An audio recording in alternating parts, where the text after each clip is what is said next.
Assalamualaikum warahmatullahi wabarakatuh. Selamat pagi anak-anakku sekalian. Untuk hari ini, Bapak akan menyampaikan materi tentang bab 2 mengenai tentang perubahan sosial budaya dan globalisasi.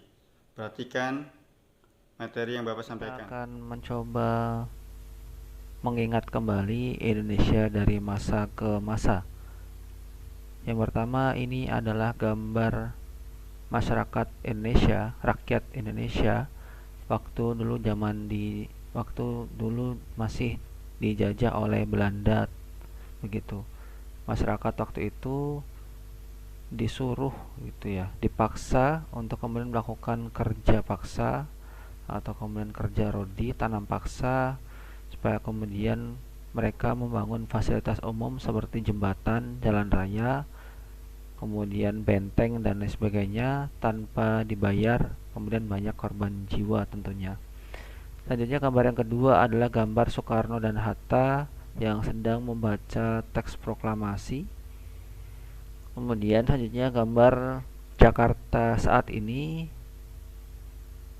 di mana sekarang di Jakarta banyak sekali gedung-gedung bertingkat yang menandakan bahwa ekonomi Indonesia sudah cukup maju.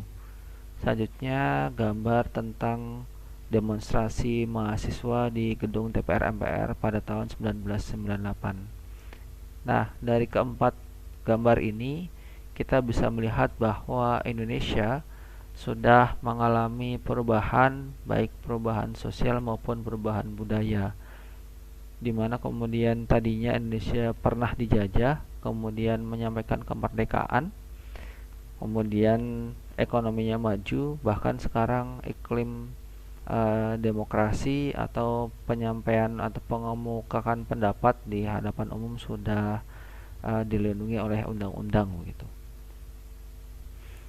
Lanjut ke pengertian perubahan sosial, menurut Max Iver mengemukakan bahwa perubahan sosial berarti perubahan dalam hubungan sosial atau sebagai perubahan terhadap keseimbangan hubungan sosial. Kemudian Gilin menyatakan bahwa perubahan sosial merupakan variasi cara-cara hidup yang telah diterima baik karena perubahan kondisi geografis, kebudayaan material, komposisi penduduk, ideologi maupun karena adanya difusi ataupun penemuan baru dalam masyarakat. Kemudian Ruchuk and Warren mengartikan perubahan sosial sebagai perubahan dalam proses sosial atau dalam struktur masyarakat. Kemudian Salo Sumarjan mengartikan perubahan sosial adalah segala perubahan pada lembaga-lembaga kemasyarakatan di dalam suatu masyarakat. Selanjutnya pengertian perubahan sosial budaya. Menurut Max Weber berpendapat bahwa perubahan sosial budaya adalah perubahan situasi dalam masyarakat sebagai akibat adanya ketidaksesuaian unsur-unsur. Kemudian Weikenblum berpendapat bahwa perubahan sosial budaya adalah perubahan suatu budaya masyarakat secara bertahap dalam jangka waktu yang lama. Selanjutnya adalah karakteristik perubahan sosial budaya. Yang pertama, tidak ada masyarakat yang perkembangannya berhenti karena setiap masyarakat mengalami perubahan secara cepat atau lambat. Nah, tadi di awal kita sudah membahas kondisi Indonesia, begitu ya. Cepat atau lambat, masyarakat akan mengalami perubahan seiring berjalannya waktu. Ya, contoh yang paling dekat dengan kita adalah diri kita pribadi, begitu ya. Setiap hari kita bertambah usia, kemudian semakin menua, kemudian kita juga dalam hal misalkan jenjang pendidikan yang tadinya TK, SD, kemudian SMP, kemudian nanti akan dilanjutkan SMA dan perguruan tinggi. Nah, itu juga termasuk dalam kondisi perubahan atau yang dimasukkan dalam karakteristik perubahan sosial budaya yang pertama ini. Kemudian yang kedua, perubahan yang terjadi pada lembaga kemasyarakatan akan diikuti perubahan pada lembaga sosial yang ada. Maksudnya adalah ketika lembaga kemasyarakatan, lembaga yang terbentuk begitu secara formal, terjadi perubahan maka akan diikuti perubahan oleh lembaga sosial yang ada. Misalkan institusi pendidikan, ketika institusi pendidikan mengadakan pendidikan lebih meluas lagi begitu, maka kondisi masyarakat di Indonesia pun akan semakin terjedaskan, akan semakin banyak orang-orang yang paham tentang ilmu pengetahuan, contohnya seperti itu. Selanjutnya, perubahan yang berlangsung cepat biasanya akan mengakibatkan kekacauan sementara karena orang akan berusaha untuk menyesuaikan diri dengan perubahan yang terjadi. Nah, perubahan yang berlangsung cepat, contohnya krisis moneter Indonesia tahun 1998, di mana waktu itu ada pergantian kepemimpinan dari Presiden Soeharto ke Presiden B.J. Habibie. Nah, pada saat pergantian kepemimpinan itu Indonesia mengalami krisis moneter, rupiah melemah, begitu rupiah terhadap dolar nilai tukarnya melemah, kemudian harga kebutuhan pokok melambung tinggi sehingga masyarakat banyak melakukan aksi demonstrasi, terjadi kekacauan di beberapa tempat, kemudian ada juga terjadi penjarahan waktu itu, bahkan ada pula korban jiwa. Nah, karena perubahan yang berlangsung cepat begitu ditambah dengan kondisi krisis, maka akan terjadi kekacauan sementara. Nah, kemudian di masa-masa selanjutnya masyarakat Indonesia berusaha untuk menyesuaikan diri, di mana kemudian iklim demokrasi terbuka pasca reformasi, penyampaian pendapat tidak lagi dikekang, kemudian banyak sekali permunculan partai politik, bahkan kemudian organisasi-organisasi yang sempat dilarang aktivitasnya setelah pergantian kepemimpinan dari Soeharto ke B.J. Habibie dan seterusnya, organisasi tersebut bisa melakukan aktivitas-aktivitas asalkan sesuai dengan aturan yang berlaku. Kemudian yang selanjutnya, keempat, perubahan tidak dibatasi pada bidang kebendaan atau spiritual saja karena keduanya saling berkaitan.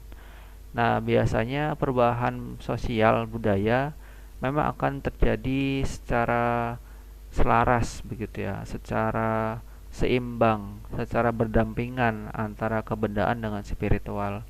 Contohnya dalam hal menuntut ilmu.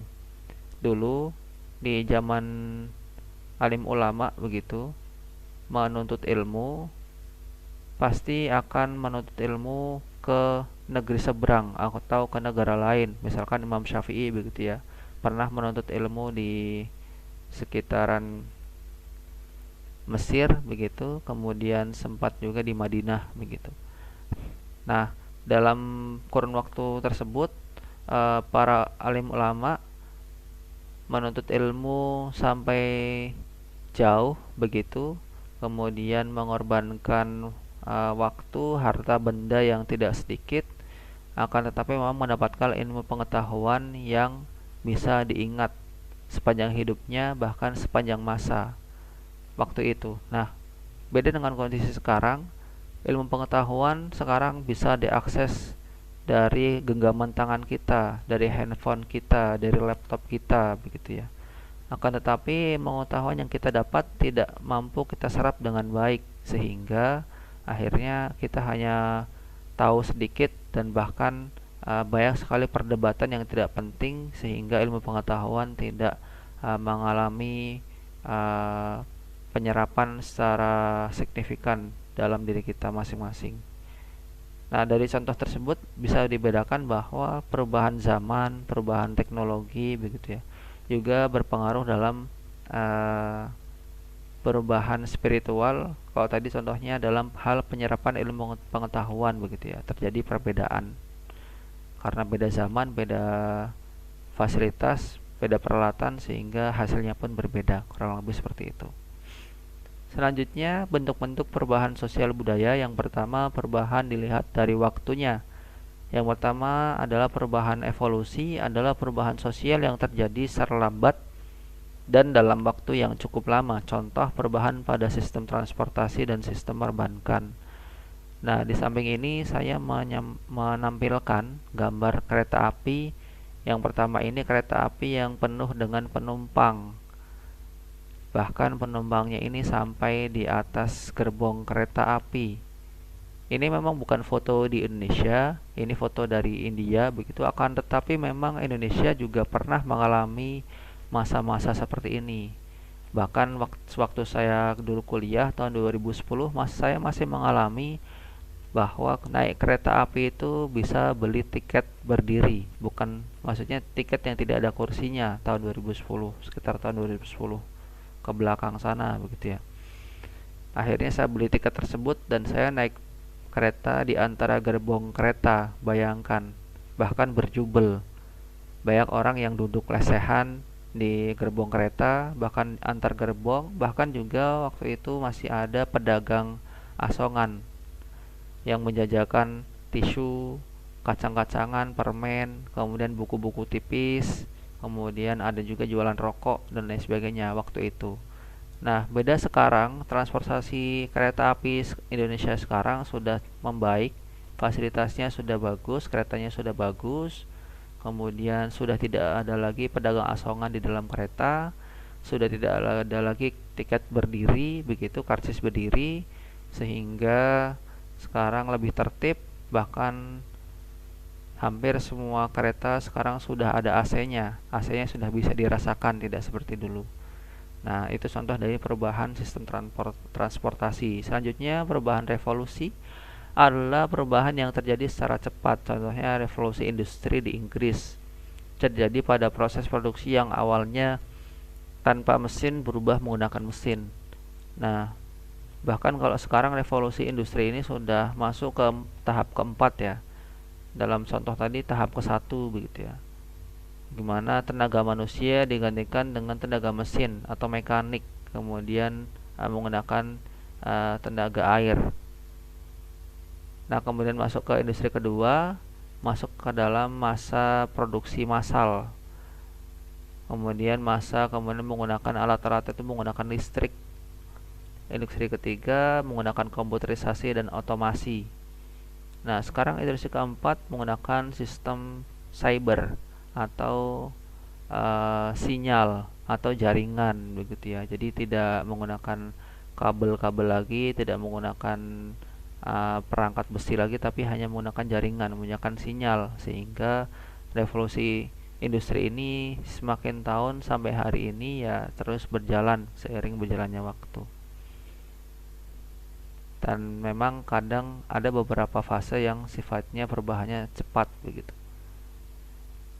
Nah, selanjutnya dilihat dari pengaruhnya, perubahan kecil, perubahan yang terjadi pada unsur struktur sosial yang tidak membawa pengaruh langsung bagi masyarakat. Contohnya perubahan model pakaian, rambut, sepatu, dan lain-lain. Ini gambarnya, contohnya seperti ini. Selanjutnya perubahan besar, perubahan yang terjadi pada unsur struktur sosial yang memberi pengaruh langsung bagi masyarakat. Contohnya pemakaian alat pertanian dari mesin seperti traktor pada petani membawa pengaruh besar bagi perubahan yang cukup besar. Nah, ketika menggunakan traktor artinya proses produksi atau proses pengolahan pertanian bisa semakin cepat begitu ya, sehingga mengefektifkan waktu, kemudian mengefisienkan biaya, sehingga pertanian pun menjadi lebih maju, hasil yang dicapai semakin banyak, dan tenaga yang mengerjakan semakin sedikit karena dibantu oleh mesin. Selanjutnya, perubahan yang dilihat dari perencanaannya. Yang pertama, perubahan yang dikehendaki adalah perubahan yang direncanakan. Misalnya, perubahan yang dilakukan melalui peraturan atau undang-undang. Nah, ini yang saya tampilkan adalah gedung DPR MPR, di mana anggota DPR, anggota Dewan Perwakilan Rakyat, anggota DPD, anggota Dewan Perwakilan Daerah begitu melakukan rapat-rapat, sidang-sidang ada di gedung ini begitu. Kemudian yang selanjutnya, perubahan yang tidak dikehendaki adalah perubahan yang tidak direncanakan dan cenderung merugikan masyarakat. Contohnya adalah peperangan.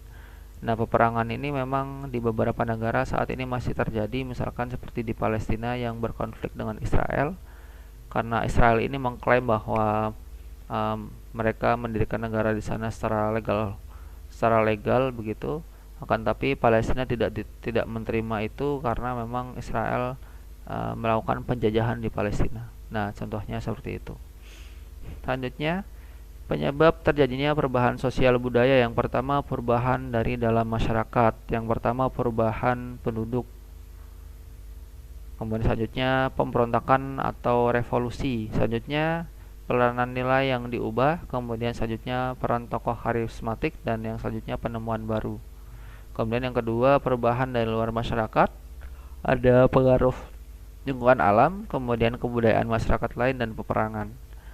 Nah, contoh dari dalam masyarakat perubahan penduduk jelas ya, ketika ada dinamika penduduk, ketika ada perpindahan penduduk, tentunya akan terjadi perubahan.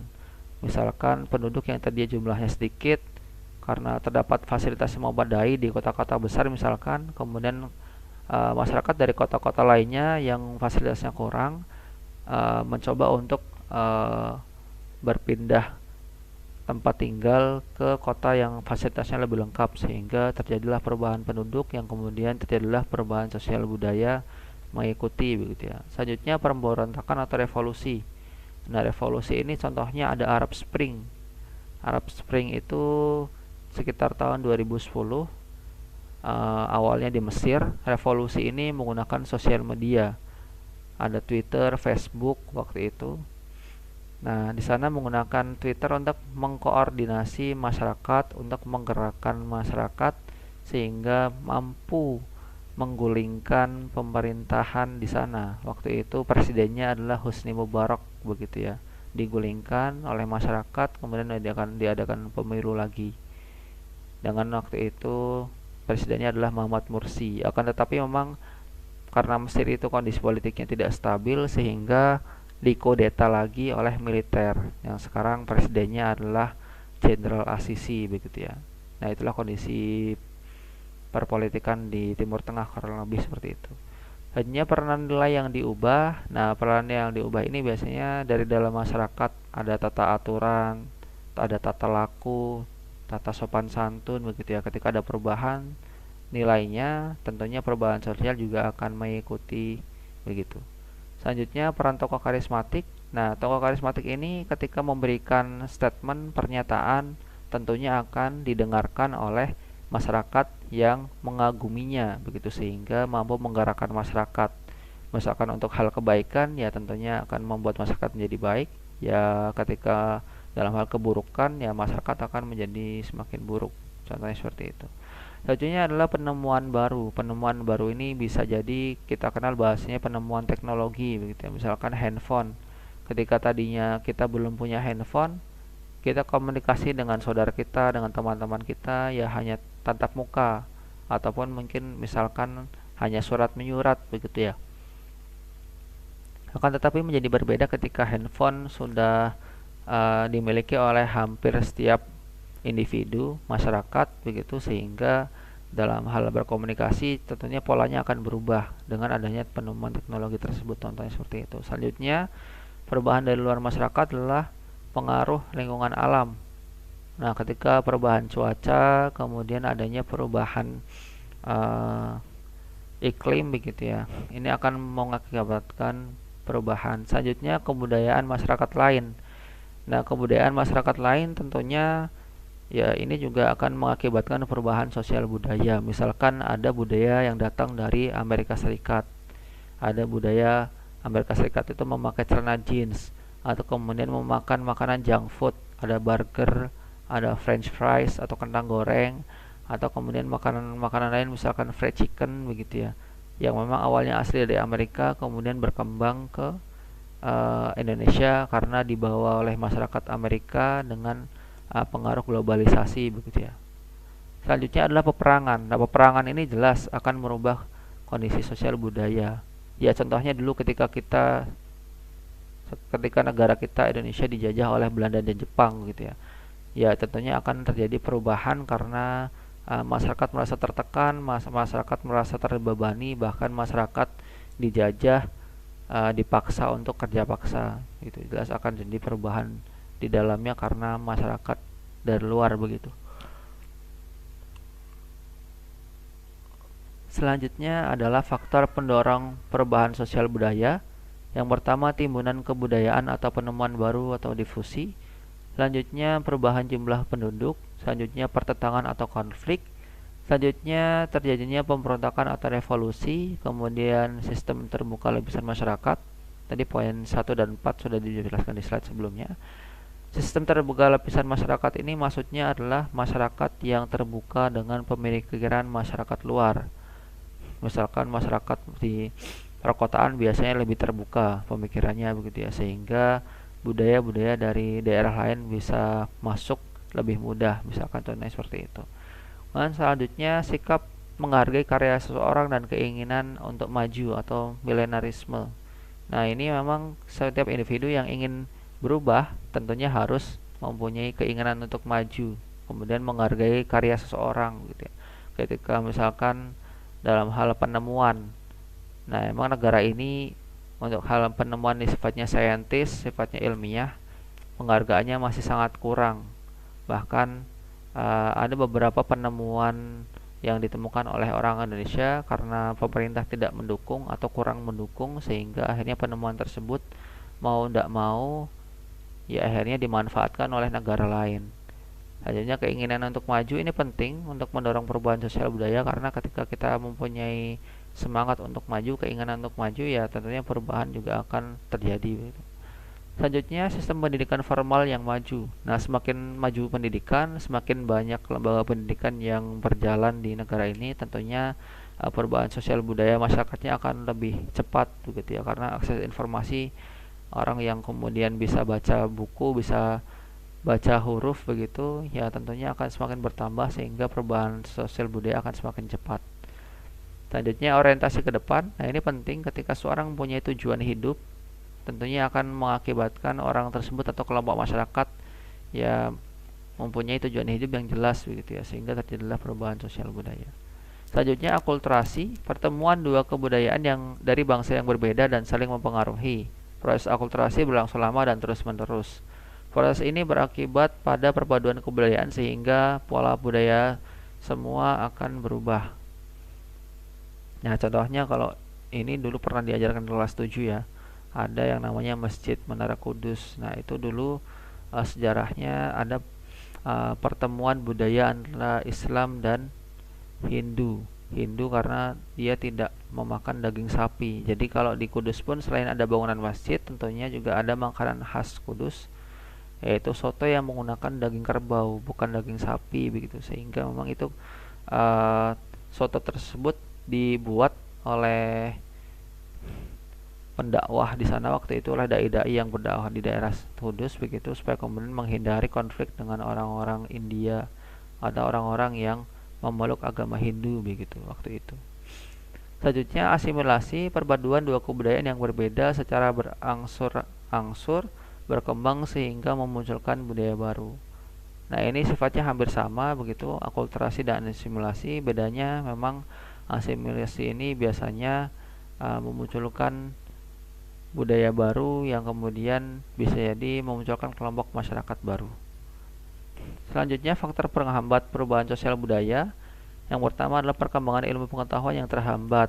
Jelas ya, kalau tadi ada penemuan, sekarang ketika perkembangan ilmu pengetahuan terhambat, ya jelas perubahan sosial juga akan terhambat. Selanjutnya, sikap masyarakat yang sangat tradisional.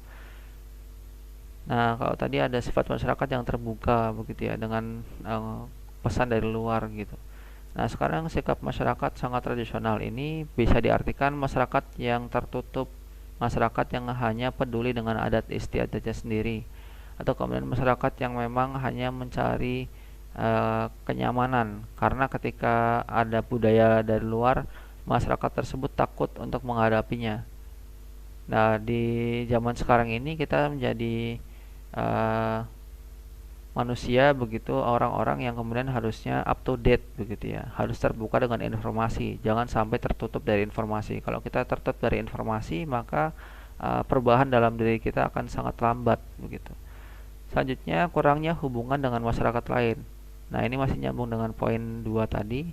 Nah, karena kurangnya hubungan, misalkan kita hanya temannya sedikit begitu ya, artinya orang-orang yang mengajak kita untuk berubah tentunya sedikit. Ketika beda halnya ketika kita mempunyai teman yang banyak begitu ya. Misalnya di setiap hari ada yang update status misalkan di Facebook atau di WhatsApp begitu ya. Ayo semangat, kemudian ayo berubah begitu. Nah, ketika kita mempunyai banyak teman, ya tentunya perubahan sosial dalam diri kita akan terjadi. Tapi ketika teman kita sedikit, kurang ada hubungan dengan masyarakat lain, ya tentunya kita tidak bisa melakukan perubahan dalam diri kita masing-masing. Selanjutnya, adanya kepentingan-kepentingan yang telah tertanam kuat. Kemudian rasa takut dengan adanya kegoyahan pada integrasi kebudayaan. Kemudian hambatan yang bersifat ideologis, kemudian adat atau kebiasaan. Nah, ini sebenarnya saling menyambung begitu ya. Adat atau kebiasaan ini biasanya sudah menjadi sebuah kebiasaan dalam masyarakat, sehingga ketika ada budaya lain dari luar tidak terbuka pikirannya, tidak terbuka pola komunikasinya, sehingga ya terjadi hambatan dalam perubahan sosial budaya. Dan yang terakhir, prasangka terhadap hal-hal baru dan menilai bahwa hidup ini buruk, susah, dan tidak mungkin diperbaiki. Nah, prasangka ini juga menjadi faktor penghambat perubahan sosial budaya, karena prasangka ini bisa jadi orang-orang akan mengadakan tawuran begitu ya, atau saling lempar kursi atau meja. Nah, contohnya seperti itu, sehingga memang dalam hidup ini kita harus mempunyai prasangka yang baik-baik saja, jangan sampai kita memelihara prasangka yang buruk begitu. Selanjutnya, dampak perubahan sosial budaya. Yang pertama, akibat positif. Perubahan dapat terjadi apabila masyarakat dengan kebudayaan mampu menyesuaikan diri dengan gerak perubahan. Keadaan masyarakat yang memiliki kemampuan dalam menyesuaikan disebut adjustment, sedangkan bentuk penyesuaian masyarakat dengan gerak perubahan disebut integrasi. Nah, akibat positifnya memang orang-orang kemudian dalam perubahan sosial budaya begitu ya. Orang-orang dalam dampak positifnya kemudian akan memahami perubahan tersebut begitu ya. Kemudian setelah memahami, menyesuaikan diri atau beradaptasi begitu ya, sehingga mampu menyesuaikan pergerakan perubahan yang terjadi pada saat itu. Selanjutnya, akibat negatifnya. Akibat negatif terjadi apabila masyarakat dengan kebudayaannya tidak mampu menyesuaikan diri dengan gerak perubahan. Ketidakmampuan dalam menyesuaikan diri dengan perubahan disebut maladjustment. Maladjustment akan menimbulkan disintegrasi. Nah, yang kedua, akibat negatifnya, ketika masyarakat, ketika orang-orang, ketika kita sebagai individu tidak mampu menyesuaikan kondisi dengan masyarakat sekitar, maka bisa jadi akan ada maladjustment ini yang kemudian menimbulkan disintegrasi. Disintegrasi itu bisa wujudnya berupa konflik, berupa pertentangan, berupa adu argumen atau debat dan lain sebagainya begitu. Oke, insyaallah untuk materi IPS saat ini cukup sekian. Silakan nanti bisa dilihat Google Classroom masing-masing atau di grup WhatsApp masing-masing. Mohon bantuannya untuk like dan subscribe channel saya, serta komentar, kritik, dan saran supaya kemudian channel saya semakin baik lagi ke depannya. Terima kasih dari saya, cukup sekian dan terima kasih. Mohon maaf jika ada salah kata. Wassalamualaikum warahmatullahi wabarakatuh.